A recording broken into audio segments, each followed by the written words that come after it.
Winter અર્ક ડેની શરૂઆત થઈ ચૂકી છે। સવારે 5:30 વાગે આપણે સાયકલ લઈને મંદિર તરફ જઈ રહ્યા છીએ। તમે જોઈ શકો છો કેટલું સરસ મજાનું એટમોસ્ફિયર છે। આ એટમોસ્ફિયરમાં સાયકલ ચલાવવાથી ઘણા બધા બેનિફિટ થાય છે, તમને ખબર જ હશે। અને તમે જુઓ કેટલું સરસ એટમોસ્ફિયર છે અને મંદિરમાં પ્રવેશતાની સાથે જ એક પોઝિટિવ વાઇબ્સ આવે છે। તમે જોઈ શકો છો મંદિરની આ શાંત કેમ્પસમાં તમે જોઈ શકો છો કેટલી સરસ પોઝિટિવ વાઇબ આવે છે। અને હું તમને આ મંદિરના દર્શન કરાવી રહ્યો છું। તમે જોઈ શકો છો આ મંદિરની પ્રદક્ષિણા કરી હું તમને મંદિરના દર્શન કરાવી આ પોઝિટિવ વાઇબ્સ હું તમને વિડીયો થ્રુ દેખાડવા માગું છું। તો તમે જોઈ શકો છો આ જગન્નાથનું મંદિર પણ છે અહીંયા અને જગન્નાથની મૂર્તિઓ તમે જોઈ શકો છો।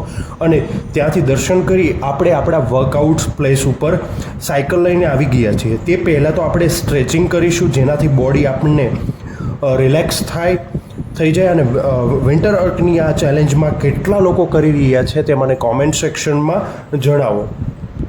વિન્ટર અર્કની ચેલેન્જ તમે લીધી છે કે નહીં? જો તમે ના લીધી હોય તો તમે આ વિન્ટરમાં તમે પણ ચેલેન્જ લઈ શકો છો। ઓક્ટોબરથી ફેબ્રુઆરી સુધી આપણે વિન્ટર અર્કની ચેલેન્જ લઈ રહ્યા છીએ।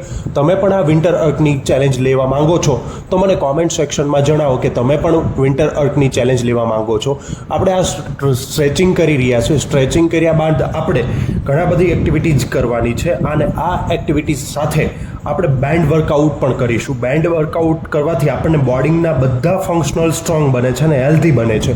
તો આ વિન્ટર અર્કની ચેલેન્જો ઘણી બધી ટફ છે, તો તમે પણ આ વિન્ટર ચેલેન્જ લઈ શકો છો અને આ ટફ કોમ્પિટિશનમાં પાર્ટિસિપેટ પણ કરી શકો છો। તો તમે શું આ કોમ્પિટિશનમાં પાર્ટિસિપેટ કરવા માંગો છો તો મને કોમેન્ટ સેક્શનમાં જણાવો। શું તમે પણ આ વિન્ટર અર્ક ચેલેન્જમાં બેન્ડ વર્કઆઉટ કરો છો? જો કરતા હોવ તો મને કોમેન્ટ સેક્શનમાં જણાવો કે તમે પણ બેન્ડ વર્કઆઉટ કરો છો અને તમને બેન્ડ વર્કઆઉટ કરવાથી ક્યાં ક્યાં બેનિફિટ થયા છે તે મને જણાવજો।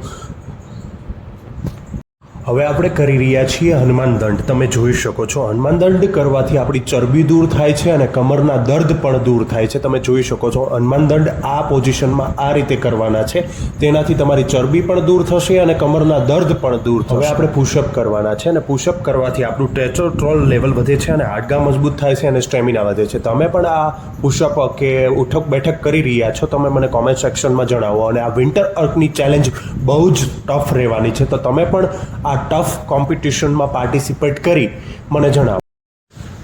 આ વિન્ટર અર્ક ડે 2માં આપણને ફિઝિકલી અને મેન્ટલી રીતે બંને રીતે ફિટ બનાવે છે।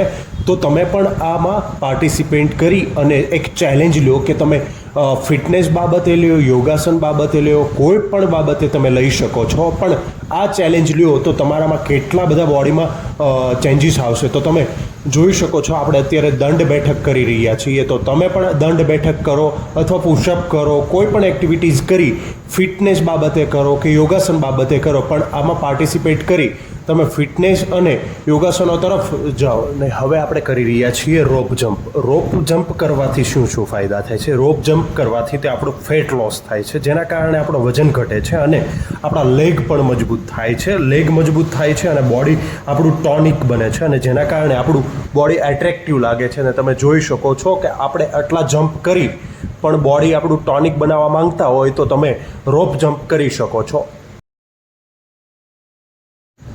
હેવી વજન ઉંચકાવાના ફાયદા પણ છે અને ગેરનુકસાન પણ છે। તો તમે જો શરૂઆતના બેઝ ઉપર કરતા હોય વજન ઉંચકાવાનું કામ તો તમે થોડા ઓછા વજનથી કામ કરશો, કેમ કે જો તમે વધારે હેવી વજન ઉંચકાવશો તો તમારો કમરનો દર્દ થશે। તો તમે ખાસ ધ્યાન રાખજો કે હેવી વજન ના ઉંચકાવો ડાયરેક્ટ।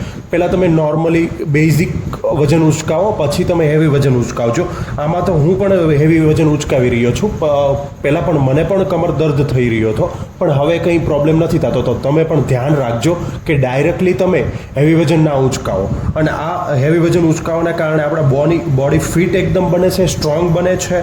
અને આવી રીતે વિન્ટર અર્કની 90 દિવસની ચેલેન્જો આપણે લઈ રહ્યા છો, તો તમે પણ આવી રીતે 90 દિવસની ચેલેન્જો લઈ મને કોમેન્ટ સેક્શનમાં જણાવો કે તમે આ 90 દિવસની ચેલેન્જ લઈ રહ્યા છો કે નહીં।